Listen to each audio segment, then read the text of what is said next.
Alrighty, good morning everyone. It is Thursday, May 7th, 2020. We're looking at the S&P 500 futures market.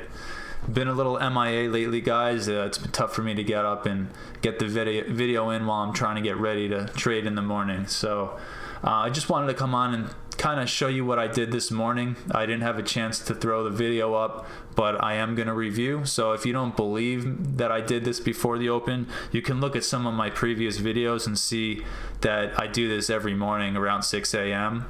So what I want to point out here is this morning we had a bit of a bearish divergence here on the 4-hour.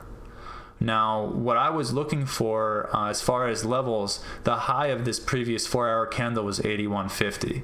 So if we broke above, that told me we're starting to get a little bullish. But the main level I was looking for was 86.25. That was the high that I drew the divergence off of. So if we break that high, there's no longer a divergence. We have a higher high on RVI and a higher high in price. Now, right now, we are just on the brink. So this, in my opinion, we broke it by a tick or two. We have bearish divergence as long as we don't break this current high. But I want to point out that I put them on my lower time frames because those were the key levels I was looking for. I had 81.50. I had 86.25, and I wrote 4-hour high, break bullish, stay below for negative divergence on the 4-hour. So this was really an interesting area to be looking at. And then the low of the previous 4-hour candle was right here, so I threw that on there. And then obviously, I have my divergences, I have my support and resistance. But I did want to point out, more focus in this video, is these 4-hour levels are really great kind of roadmaps to use in conjunction with all of the other things you're looking at. And so this morning, right after the open, it was kind of nice. We came up to this 81.50 to the tick, and I hesitated to take it because it almost looked like we were going to break. And then the second time, I saw that we were making kind of a lower high, so we got divergence on this really small time frame, and I just took it. I took it at 81. And we got a great push all the way to the KP. So this was a great morning trade for me. 3 contracts on, captured pretty much the entire move. So that was really nice. And then we came up and we started breaking that level that I was looking at. So now I was looking at 86.25 up above. And we came right to it. I think we broke it 2 ticks right there.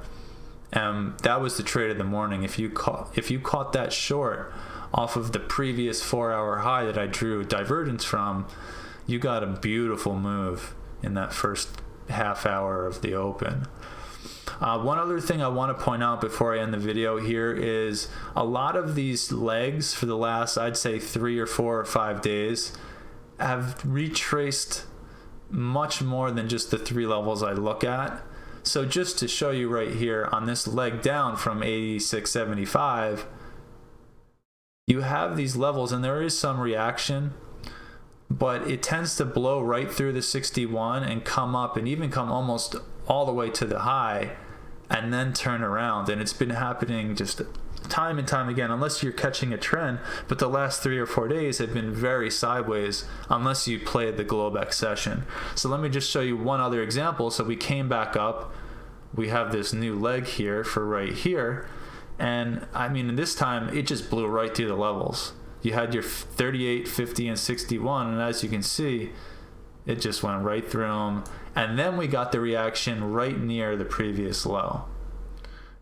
So be very careful, especially on these shorter time frames, playing these pullback levels for bigger moves, because you might not get much of a reaction at all. You get better chances waiting for price to come back down to right in the area where it turned. So hopefully that helps you guys, and I hope you have a great rest of your week trading. Stay nimble.